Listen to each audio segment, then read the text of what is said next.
Hello friends, welcome to my YouTube channel educator space में।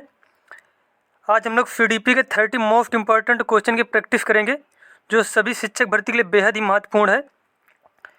और हमारे चैनल में सभी सब्जेक्ट की प्लेलिस्ट सीरीज वाइज बनाई गई है। जो लोग नए हैं जाकर देख सकते हैं। और अगर वीडियो अच्छा लगे तो चैनल को सब्सक्राइब करें, वीडियो को लाइक करें, कमेंट करें।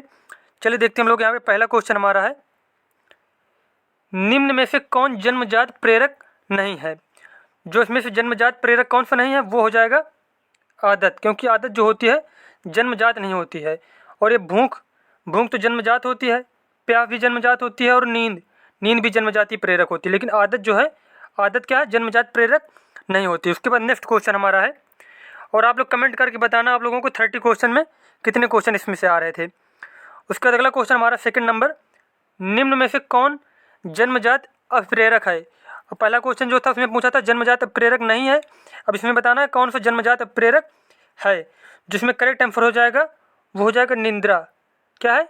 निंद्रा इसमें जन्मजात अप्रेरक है। और खेलना, प्रशंसा, क्रोध ये सब जन्म से तो होता नहीं है। इसमें कौन सा हो जाएगा? निद्रा। उसका नेक्स्ट क्वेश्चन हमारा है 3 नंबर, शिक्षक एवं शिक्षार्थी के मध्य संबंध होना चाहिए। शिक्षक एवं शिक्षार्थी के मध्य कैसा संबंध होना चाहिए? स्नेह का, विश्वास का, सम्मान का, ये सभी। तो इसका करेक्ट आंसर हो जाएगा ये सभी। शिक्षक और शिक्षार्थी के मध्य स्नेह का भी संबंध होना चाहिए, विश्वास का भी होना चाहिए, और सम्मान का भी होना चाहिए। उसके बाद नेक्स्ट क्वेश्चन हमारा 4 नंबर, शिक्षक को ज्ञान होना चाहिए अध्यापन विषय का, बाल मनोविज्ञान का, शिक्षा संहिता का, या फिर अध्यापन विषय या बाल मनोविज्ञान को। जो इसका करेक्ट आंसर हो जाएगा कि शिक्षक को ज्ञान होना चाहिए अध्यापन विषय, जो सब्जेक्ट शिक्षक पढ़ा रहा है उसका तो ज्ञान होना चाहिए, साथ साथ में बाल मनोविज्ञान का, बच्चे को कैसे पढ़ाना है, कौन सी पद्धति अपनाकर या फिर कौन से तरीके से बच्चा अच्छी तरीके से सीखेगा। तो बाल मनोविज्ञान और अध्यापन विषय का शिक्षक को ज्ञान होना चाहिए। इसके बाद अगला क्वेश्चन हमारा है 5 नंबर, निम्नलिखित में से कौन से सीखने के लिए प्रमुख है। अब इसमें से बताना है कि बच्चा सबसे ज़्यादा कैसे सीखेगा। बच्चा सीखेगा सबसे ज़्यादा अनुबंधन के द्वारा। किसके द्वारा? अनुबंधन के द्वारा। उसके बाद नेक्स्ट क्वेश्चन हमारा 6 नंबर, अधिगम का क्रिया प्रसूत अनुबंधन सिद्धांत किसके द्वारा दिया गया था। जो क्रिया प्रसूत अनुबंधन सिद्धांत दिया गया था वो दिया गया था किसके द्वारा? स्किनर के द्वारा। उसके बाद अगला क्वेश्चन हमारा है 7 नंबर, गेस्टाल्टवाद के मूल प्रतिपादक हैं। गेस्टाल्टवाद के मूल प्रतिपादक कौन थे? वो थे वर्दीमर। कौन? वर्दीमर। उसके बाद अगला क्वेश्चन हमारा है 8 नंबर, व्यवहारवाद के प्रतिपादक हैं। व्यवहारवाद के प्रतिपादक कौन थे? वो थे जेबी वाटसन। उसके बाद नेक्स्ट क्वेश्चन हमारा है 9 नंबर, शिक्षा मनोविज्ञान के जनक कौन है। शिक्षा मनोविज्ञान का जनक किसे कहा जाता है? वो कहा जाता है थांडाइक को। किसे? थांडाइक को। उसके बाद नेक्स्ट क्वेश्चन हमारा 10 नंबर, आधुनिक मनोविज्ञान के जनक कौन है। आधुनिक मनोविज्ञान का जनक कहा जाता है विलियम जेम्स को। आधुनिक मनोविज्ञान के जनक किसे कहते हैं? विलियम जेम्स को। उसके बाद अगला क्वेश्चन हमारा है 11 नंबर, विकासात्मक मनोविज्ञान के प्रतिपादक कौन है। विकासात्मक मनोविज्ञान के जनक कौन है? वो है जीन पियाजे। उसके बाद अगला क्वेश्चन हमारा है 12 नंबर, किस स्तर के बच्चे अपने समकक्ष वर्ग के सक्रिय सदस्य बन जाते हैं। किस स्तर के बच्चे अपने समकक्ष वर्ग के सदस्य बन जाते हैं? सक्रिय वो होता है किशोरावस्था में। कौन सी अवस्था में? किशोरावस्था में।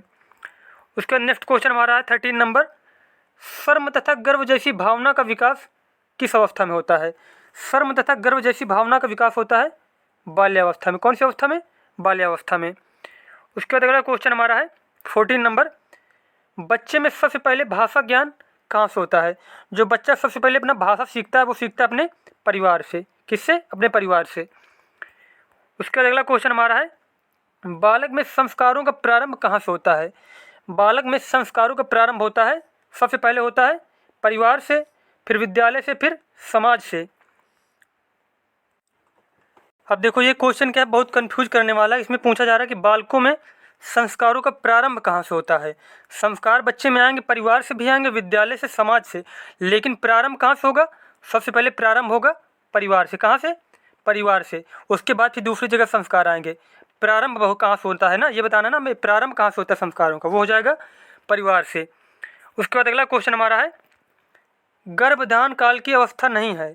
इनमें से गर्भधान काल की अवस्था कौन सी होगी? जो नहीं है वो हो जाएगा शैशवावस्था, शैशवावस्था नहीं, और ये डिम्बकरण, बीजकरण, भ्रूणावस्था, ये सब क्या होती हैं? गर्भाधान काल की अवस्थाएं होती हैं। उसके बाद नेक्स्ट क्वेश्चन हमारा है, गर्भ में संतान सबसे अधिक किससे प्रभावित होता है? अब यहाँ पे जो करेक्ट आंसर हो जाएगा वो हो जाएगा सबसे ज़्यादा किससे प्रभावित होगा? माँ के पोषण से। उसके बाद अगला क्वेश्चन हमारा है 18 नंबर, गर्भ में बालक को विकसित होने में कितने दिन लगते हैं? गर्भ में बालक को विकसित होने में लगते हैं कितने दिन? 280 दिन। उसके बाद नेक्स्ट क्वेश्चन हमारा है, जन्म के समय बालक का भार कितना होता है? तो जन्म के समय बालक का भार होता है 6 से 8 पाउंड के बीच में। उसके बाद नेक्स्ट क्वेश्चन हमारा है 20 नंबर, मनुष्य में अस्थायी दांत या फिर दूध के दांतों की संख्या कितनी होती है? जो मनुष्य में दूध के दांतों की संख्या होती है वो कितनी होती है? वो होती है 20। कितनी? 20। उसके बाद नेक्स्ट क्वेश्चन हमारा है 21 नंबर, बालक की अभिवृद्धि और विकास किससे प्रभावित होता है? बालक की का जो अभिवृद्धि और विकास प्रभावित होता है वो किससे होता है? वंशानुक्रम और वातावरण दोनों के द्वारा। उसके बाद नेक्स्ट क्वेश्चन हमारा है 22 नंबर, सभी प्राणी अपनी प्रजाति के गुणों के अनुरूप ही विकसित होते हैं। सभी प्राणी अपनी प्रजाति के गुणों के अनुरूप विकसित होते हैं। इस कथन में बालक के विकास का कौन सा सिद्धांत है? ये कौन सा सिद्धांत है? ये है समान प्रतिमान सिद्धांत। समान प्रतिमान सिद्धांत के अनुसार क्या होता है कि जो सभी प्राणी होते हैं अपनी प्रजाति के गुणों के अनुरूप ही विकसित होते हैं। उसके बाद अगला क्वेश्चन हमारा है 23 नंबर, बहुविध बुद्धि सिद्धांत के अनुसार, बहुविधि बुद्धि सिद्धांत के अनुसार सभी प्रकार के पशुओं, खनिजों और पेड़ पौधों को पहचानने, वर्गीकरण की योग्यता क्या कहलाती है? जो सभी प्रकार के पशुओं, खनिजों और पेड़ पौधों को पहचानने की जो और या फिर उनमें उनको वर्गीकरण करने की जो क्या होगी? विशेषता होगी, उसे बोलेंगे हम लोग संज्ञानात्मक गतिविधि। क्या होगा? संज्ञानात्मक गतिविधि। उसके बाद अगला क्वेश्चन हमारा 24 नंबर, 20वीं शताब्दी को बालक की शताब्दी कहा जाता है। 20वीं शताब्दी को बालक की शताब्दी कहा जाता है, लेकिन यह परिभाषा किसने दी? यह परिभाषा दी थी क्रो एंड क्रोन। किसने? क्रो एंड क्रो ने। उसके बाद अगला क्वेश्चन हमारा 25 नंबर, सामाजिक व संवेगात्मक विकास साथ साथ चलते हैं। यह कथन किसका है? सामाजिक व संवेगात्मक विकास साथ साथ चलते हैं, यह कथन है क्रो एंड क्रो का।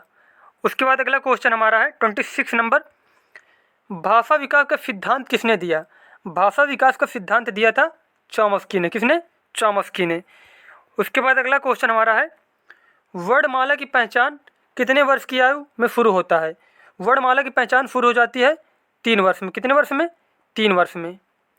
उसके बाद अगला क्वेश्चन हमारा है 28 नंबर, बालक के विकास के संबंध में निम्न कथनों पर विचार कीजिए। शारीरिक अंगों की कुशलता ही विकास है, ये भी सही, ये अपन सही। उसके बाद विकास में गुणात्मक परिवर्तन आता है, हाँ गुणात्मक परिवर्तन तो आता है विकास में, ये भी सही हो जाएगा। उसके बाद अगला हमारा है, विकास पर वंशानुक्रम और वातावरण का प्रभाव पड़ता है। अगला पॉइंट क्या है हमारा कि विकास पर वंशानुक्रम और वातावरण का प्रभाव पड़ता है, ये भी सही है। उसके बाद अगला पॉइंट हमारा है, विकास जन्म से लेकर मृत्यु तक चलता है, ये भी सही। तो इसके जो सारे कथन सही हैं, और इसमें बताना कि इनमें से कौन कौन ऑप्शन करेक्ट है। तो इसका करेक्ट आंसर हो जाएगा हमारा डी नंबर वाला, किसमें से कथन ए बी सी डी क्या चारों सही, चारों ऑप्शन सही ना विकास के बारे में जो कथन दिए गए हैं। उसके बाद अगला क्वेश्चन हमारा है 29 नंबर, गुणात्मक परिवर्तन कहलाता है। गुणात्मक परिवर्तन क्या कहलाता है? गुणात्मक परिवर्तन कहलाता है विकास। उसके बाद अगला क्वेश्चन हमारा है 30 नंबर और लास्ट क्वेश्चन है, शिरोपुच्छ विकास का नियम क्या है? शिरोपुच्छ विकास का नियम ये होता है कि बालक की वृद्धि और विकास क्या होता है? सिर से पैर की ओर होता है। कैसे होता है? सिर से पैर की ओर। और ये हमारे 30 क्वेश्चन कंप्लीट हो चुके हैं। अगर आप लोगों को वीडियो अच्छा लगा तो चैनल को सब्सक्राइब करें, वीडियो को लाइक करें, कमेंट करें। मिलते हैं नेक्स्ट वीडियो में। धन्यवाद।